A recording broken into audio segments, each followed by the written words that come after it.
A Houghton County judge has advanced the case against a mother and son another step closer to trial. This after new information came out in court yesterday about the alleged occult motivations for the killing of 87-year-old Alvin Kempainen late last year. Local 3's digital reporter Skylar Perkins takes us inside the courtroom for the details.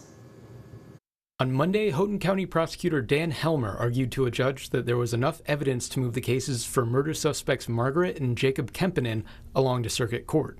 50-year-old Margaret and now 21-year-old Jacob both face charges of open murder and conspiracy to commit homicide for the shooting death of Alvin Kempainen, who was Jacob's grandfather and Margaret's father-in-law, on December 18th last year. Jacob also faces a charge of felony firearm, as investigators believe he is the one who fired the gun that killed him. To back up his argument, Prosecutor Helmer called 4 witnesses, with the first being Alvin Kempainen, Jacob's father and Margaret's now former husband. From his testimony, it seemed Alvin believed he had a normal family when his wife and daughter left home on December 7th. And did they tell you that they were leaving? Yes. And did they tell you where they were going?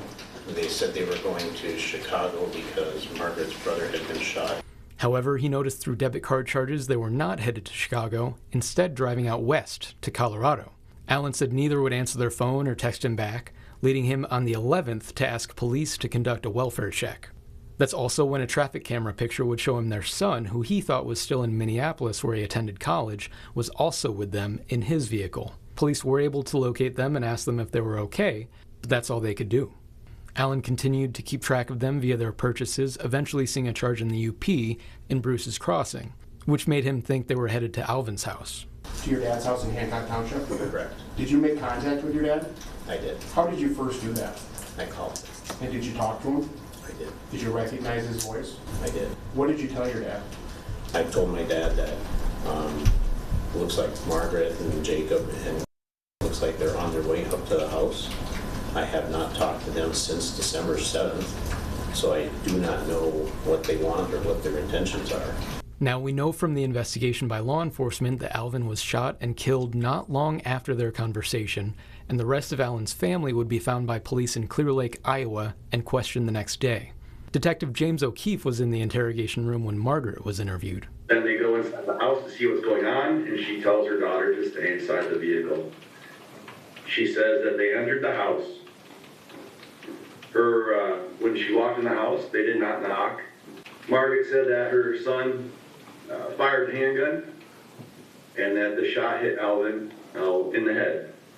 And then after being shot in the head, Alvin had fallen to the ground. And there was confusion as far as what to do. And at one point, she said that Alvin was trying to get up and that Jacob asked her what to do. And she instructed Jacob to shoot Alvin again. And then Jacob shot Alvin in the chest. While even one of the defense attorneys said he agreed with law enforcement's basic outline of events, an answer as to why the killing happened is harder to pin down, but may have been something that was built over time. According to the teenage daughter, Margaret had been telling her for the past 2 years that she had a connection to demons. Well, in fact, your mom told you that you were a necromancer, didn't she? Yeah. She said she didn't believe it at first, but began to over time. Then when they left the house on December 7th, the daughter said Margaret explained it was because Alvin, her father, had been possessed by demons. Later on in Colorado, the daughter said she had a vision that her grandfather was dead and that an old well on his property was full of bodies. Did you think Grandpa had been possessed and the demons had killed him? Yeah. Meanwhile, Margaret has told police in Iowa that she had a dream where Alvin's spirit came to her and said he had taken his own life. Regardless, the daughter said they then decided to drive to Houghton County and take up residence in Alvin's home. And so your brother says, let's go to Grandpa's house and we can live off the land, correct? Yes. Does he say anything about harming Grandpa, your brother? No? When's the first mention that anyone in your family makes about harming Grandpa? It was a little bit after my brother had said something, maybe a day or two, and my mom started mentioning something about killing my grandfather. Helmer's questioning of the daughter also provided one version of events about what the three did after pulling up to the grandfather's house and seeing him through the window alive and well. Did you talk about killing Grandpa? We were talking about why Grandpa was still alive. What do you mean by that? We thought going up to the house he was already dead. Do you remember that on May 31st, you told the detective and I that your brother turned to you and said, "What should I do? Like, what do we do?" Yes. Is that true that your brother said that?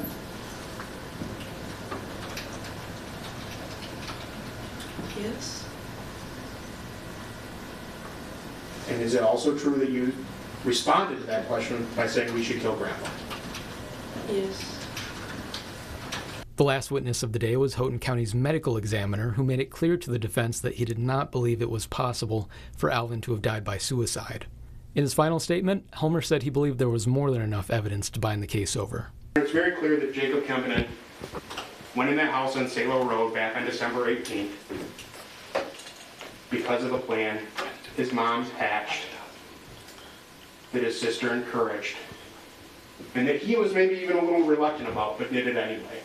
Turning to the actual mastermind of this plan is Margaret Kempainen.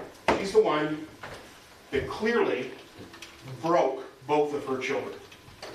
She's the one that hatched this plan starting in Colorado, filled their head with nonsense, and made this poor girl believe that she could talk to demons, and made this poor kid think that his only option was to kill Grandpa. Margaret Kempainen didn't pull the trigger, but she's the only reason that trigger got pulled. As for the defense, lawyers seemed poised to point blame toward the other suspect. But looking at Jacob Kempainen, all of the testimony here is he was more or less commanded to do this, to do it. Kill Grandpa, whether it's from or mother here.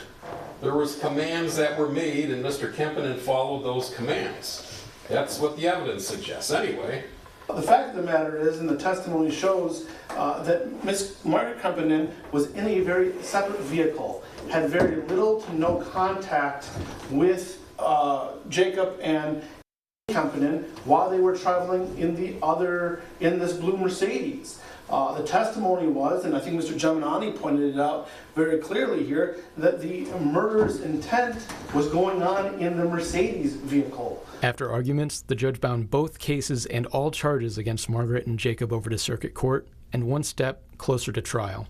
In Houghton, Skylar Perkins, Local 3. Still ahead tonight on Local 3 News, Tom Kippen's full forecast is